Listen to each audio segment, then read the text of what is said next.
Општина Кочани е подготвена да ги реализира активностите околу манифестацијата Денови на Кочанскиот ориз и оризовата Бела ноќ, комплетно од сопствениот буџет.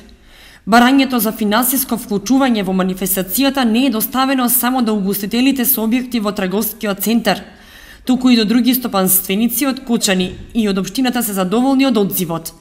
Манифестацијата ќе се одржи без разлика на тоа колку угостители ќе се вклучат во акцијата, истакна градоначалникот Радко Димитровски на денешната пресконференција по реакцијата на одредени угостители со објекти во трговскиот центар да платат по 6000 денари за вклучување во организирањето на оризовата Бела ноќ. Сум задоволен од одзивот на компаниите кои што се вклучија. За жал, се створи една фама и нашите стопанственици, нашите како да ги речем, угостители од централното градско подрачје, поедини од нив имаат одбивност спрема оваа акција. Меѓутоа, јас како градоначалник, односно ние како општина, оваа манифестација ќе ја организираме, без обзир дали се тие вклучиле или не се вклучиле. Ние манифестацијата ја организираме за сите граѓани на општина Кочани и за гостите кои што доаѓаат во општина Кочани.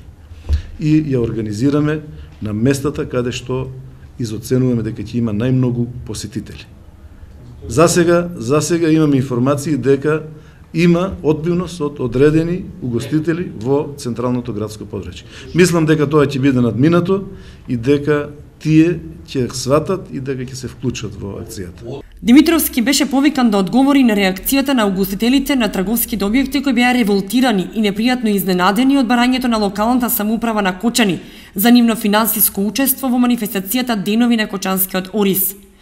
Општината бара секој објект да плати по 6000 денари за одржување на оризовата Бела вечер, барање на кое не се согласуваат угостителите. Во своето излагање Димитровски додаде дека барањето што општината го поднесе до сопствениците е без никакви притисоци и уцени и не гледа причина за револтираност и забуна кај нив. Во своето образложение Димитровски додаде дека за тоа кога и каде ќе се одвиваат активностите од сите манифестации што се организираат во Кочани, проценува општината во зависност од тоа каде ќе се собере повеќе народ и секако од барањето на спонзорите кои се организатори. Сега за оризовата Бела ноќ проценките се дека заради временските услови најдобро е да се одржи на платото во трговскиот центар и смета дека идејата ќе биде прифатена од сите.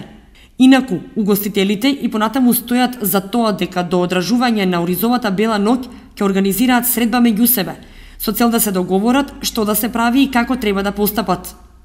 После одржаната пресконференција на градоначалникот, угостителите велат дека сега им е полесно, кога знаат дека ќе нема притисоци, уцени и казни за оние кои нема финансиски да учествуваат во манифестацијата.